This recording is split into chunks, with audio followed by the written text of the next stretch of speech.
முதலமைச்சரின் தாய்மானர் திட்டம் அப்படின்னு சொல்லிட்டு ஒரு திட்டம் இப்ப பரவலா பார்த்தோம்னா பேப்பர்ல போயிட்டு இருக்கு.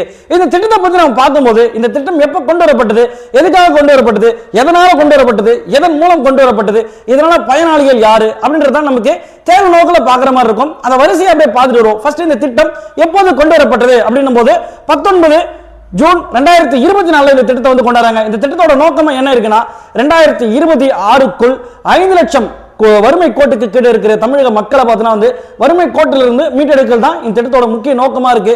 அது மட்டும் இல்லாம அரசு சேவைகளை அவரோட இல்லங்களுக்கே கொண்டு போய் வழங்குறதா வந்து அதாவது ஒரு வழங்குதல் என்பது இந்த திட்டத்தோட ஒரு முக்கிய நோக்கமாவே வந்திருக்கு. ரைட் சார், இந்த திட்டம் வந்து எத்தாருன்னா அதோட ரோல் மாடல், அதாவது எதுக்காக இந்த திட்டத்தை கொண்டு வராங்க அப்படின்னும் போது நம்மளுடைய நிதி ஆயோக் அறிக்கை வந்து கொடுக்குறாங்க. நிதி ஆயோக் ஒரு அறிக்கை கொடுக்குறாங்க. அந்த அறிக்கையில் என்ன சொல்றாங்க அப்படின்னு பார்க்கும்போது ஒவ்வொரு மாநிலங்களிலும் 2.2% மக்கள் வறுமை கோட்டுக்கு கீழே இருக்காங்க அப்படின்னு ஒரு தகவல் பார்த்தீங்கன்னா வருது. அப்ப இந்த தகவல் அடிப்படையில் என்ன பண்றாங்க, 2.2% நம்ம தமிழ்நாட்டு மக்கள் தொகை கணக்கெடுப்புல 5 லட்சம் மக்கள். அப்போ இந்த 5 லட்சம் மக்களை வறுமை கோட்டிலிருந்து மீட்கதே இந்த திட்டத்தின் முக்கிய நோக்கமா இருக்கு. புரியுதுங்களா? இப்போ நமக்கு வந்து முதலமைச்சர் தாய்மானார் திட்டம் அப்படின்னும் போது அது ஒரு ஸ்பெசிஃபிக்கா பார்த்தா எடுத்துக்கணும். என்னன்னா இது நமக்கு தேர்வு நோக்கில் என்னெல்லாம் நம்ம கேள்வி வருமோ அதை பத்தி நம்ம பார்க்குறோம். அப்படின்னும் போது இந்த திட்டம் எப்போது கொண்டு வரப்பட்டது, ஜூன் 19 2024 இந்த திட்டம் கொண்டு வராங்க.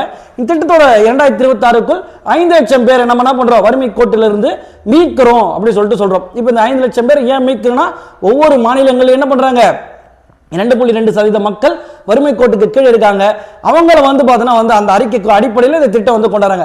இந்த திட்டம் தற்போது என்ன நம்ம பார்க்குறோம், இந்த திட்டத்தை தற்போது என்ன சொல்லியிருக்காங்கன்னா நமக்கு இதில் ஒரு விஷயத்தை நம்ம பார்த்துருப்போம், அரசு சேவைகளை மக்களின் இல்லங்களுக்கு கொண்டு போய் சேர்க்கிறது அப்படின்னு சொல்லிட்டு ஒரு திட்டம், ஒரு சின்ன ஒரு செக்மெண்ட் தலைப்பு இருக்கும்.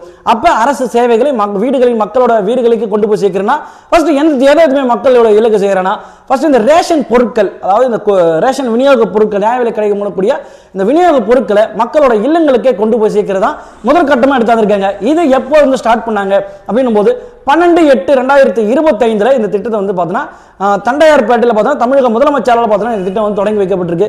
இந்த திட்டத்தோட சாராம்சம் என்ன அப்படின்னு போகும்போது இந்த திட்டம் முதியோர் மற்றும் மாற்றுத்திறனாளிகளுக்கு அவருடைய இல்லங்களுக்கு குடிமை பணியாளர்கள் அந்த குடிமை பொருட்களை விநியோகம் செய்தல், அந்த நியாய விலைக் கடை பணியாளர்கள் மூலமா விநியோகம் செய்யறாங்க தான் இந்த திட்டத்தோட ஒரு முக்கிய நோக்கமா இருக்கு. ரைட் சார், இந்த நோக்கம் இதுதான் இருக்கு. இதுல இருந்து என்ன சார் நமக்கு கேள்வி வரப்போகுது, இந்த திட்டம் எப்போ தொடங்கினாங்க அப்படின்னும் போது 12/8/2025 தண்டையார்பேட்டையில் தொடங்கப்பட்டது. இது எதன் மூலம் எவ்வளவு பயனாளிகள் இதில் இருக்காங்க அப்படின்னும் போது 21,70,7454